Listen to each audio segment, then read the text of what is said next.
В августе 2021 года на моем канале вышло видео под названием «К чему приводит забывчивость», где главным действующим лицом был Джастин Росс Харрис.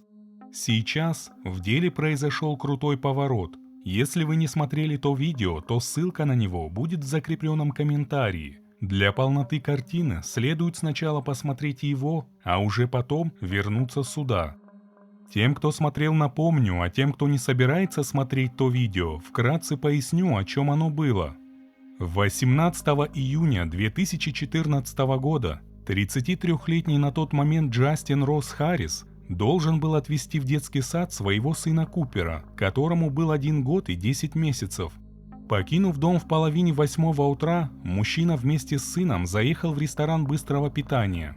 Позавтракав и посадив Купера в детское кресло, расположенное на заднем сидении его автомобиля, он должен был поехать в детский сад, но вместо этого отправился на работу. Припарковав машину, он пошел в офис, где выполнял обязанности веб-разработчика. Примерно в 12 часов за Харрисом заехали 2 его друга, работающие поблизости, и они втроем поехали в кафе на обед.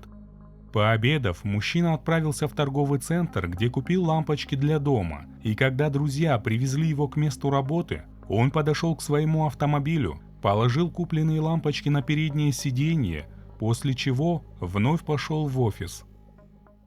В 16 часов 16 минут Харрис вышел из офиса, сел в машину и поехал в сторону ближайшего кинотеатра. По его словам, только по пути туда он обнаружил, что забыл отвезти сына в детский сад.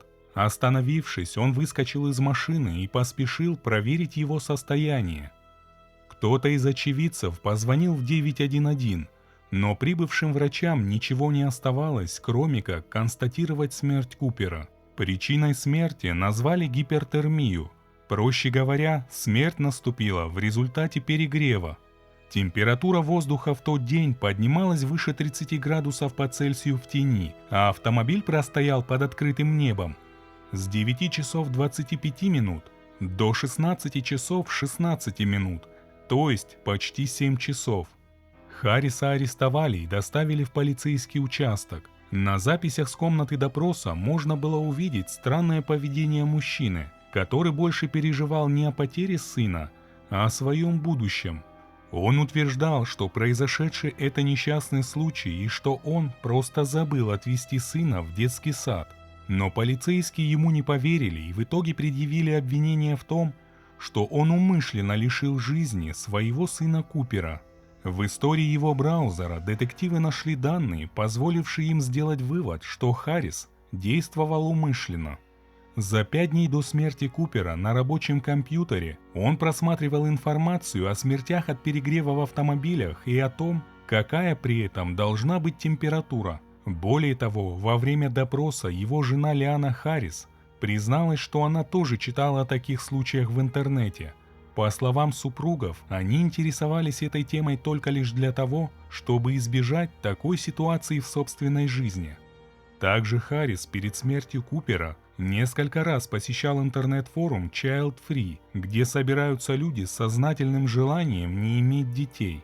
Плюс ко всему вышеперечисленному, в тот день, когда Харрис оставил сына в автомобиле, он вел интимную переписку сразу с 6 женщинами, которым отправлял фото и видео откровенного характера.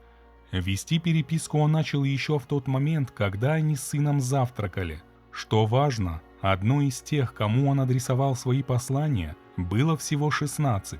В связи с этим ему предъявили обвинения по 3 пунктам за распространение вредных материалов среди несовершеннолетних.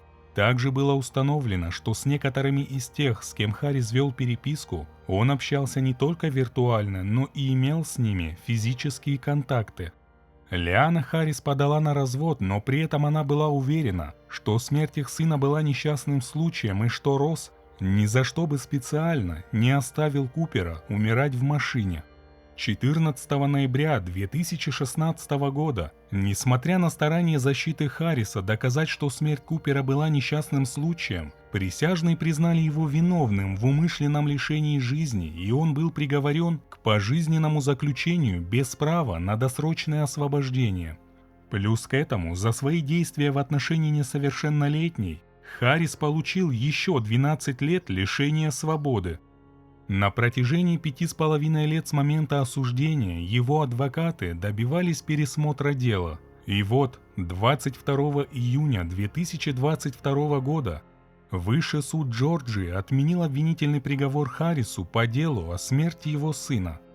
Судья заявил, что представленные прокуратурой доказательства внебрачных связей Харриса оказали негативное влияние на присяжных и подтолкнули их относиться к подсудимому предвзято. При этом Харрису оставили в силе приговор за его действия в отношении несовершеннолетней. По этому делу, напомню, его приговорили к 12 годам лишения свободы, и этот срок он продолжит отбывать. Что касается дела о смерти Купера, то поскольку приговор был отменен, прокуратура имеет право попытаться повторно привлечь Харриса к ответственности, но никаких заявлений по этому поводу пока сделано не было.